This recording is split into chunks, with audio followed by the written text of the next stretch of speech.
देखिए, दिलीप नाथ जो थाना नाई का हिस्ट्री शीटर और एक हार्डकोर क्रिमिनल है। पिछले कई सालों से ये राजू तेली के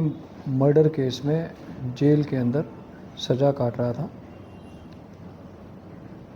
जब यह इस केस में जेसी में था, इस दौरान भी इसके द्वारा सितंबर के अंदर एक व्यक्ति को जेल में रहकर ही पैसा मांगने की धमकी दी गई थी, जिस पर थाना अंबा माता पर केस रजिस्टर कर कार्रवाई की गई थी।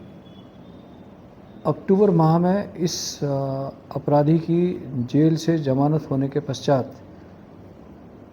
यह व्यक्ति जमानत पर बाहर लौटा और बाहर लौटने के पश्चात इसने अपनी आपराधिक गतिविधियों को लगातार जारी रखा। इसी क्रम में हमारे पास यह सूचना मिली कि पुष्कर डांगी के परिजनों की जो ज़मीन लॉयरा में स्थित थी, उस ज़मीन को बेचकर या जब भी वो बेचने के पश्चात लगभग 35 लाख रुपए पुष्कर दिलीप नाथ को देगा। इस बाबत उसने पुष्कर को न केवल डराया धमकाया, वरन उसको अपहृत करके तहसील में ले गया और उस अपने नाम पर एक लिखित में एग्रीमेंट इस बात का कि यह ज़मीन जब भी बिकेगी वो 35 लाख रुपए की एक उगाही दिलीप नाथ को देगा,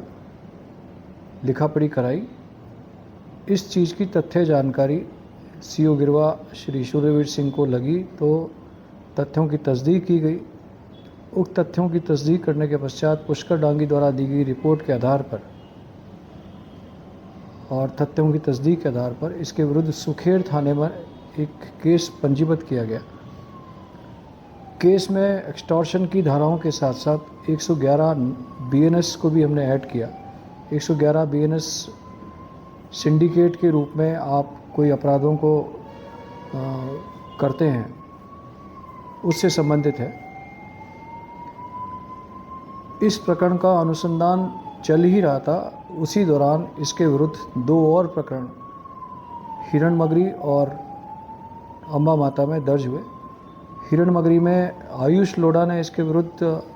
एक प्रकरण दर्ज कराया, जिसमें इस दिलीप नाथ के विरुद्ध कि उससे लगभग 25 लाख रुपया उसने डरा धमका करके ऐंठा। इसी तरह से एक अन्य केस जिसमें यशवंत सालवी जो थाने का बदमाश है, उससे जो हथियार हमने बरामद किए थे, उस हथियार को मुख्यतः सप्लाई करने वाला भी ये दिलीप नाथ था। इस तरह से लगभग 3 केसेस के अंदर यह दिलीप नाथ वर्तमान में फरार था, वांटेड था। इसके विरुद्ध 10,000 का एक इनाम घोषित था और भी दूसरे प्रिवेंटिव एक्शंस के तहत इसके विरुद्ध कार्रवाई प्रस्तावित थी। चूँकि इसकी आपराधिक गतिविधियाँ शहर की कानून व्यवस्था और आपराधिक स्थिति को, शांति को प्रभावित कर सकती थी, additional SP headquarter Gopal Mewada के नेतृत्व में सीओ गिरवा श्री सूर्यवीर सिंह ने पिछले कई महीनों की मेहनत करके, दिन रात मेहनत करके, अपनी टीम के सहयोग से कल रात्रि में इसे केवड़ा की नाल के पास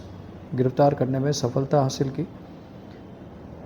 गिरफ्तारी के दौरान यह पुलिस से बचने के लिए महिलाओं की वेशभूषा में था और जैसा प्रारंभिक जानकारी लगी है,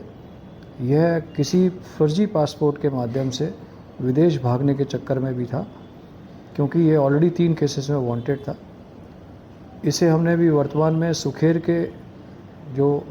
पुष्कर डांगी और 111 बीएनएस में जो सिंडिकेट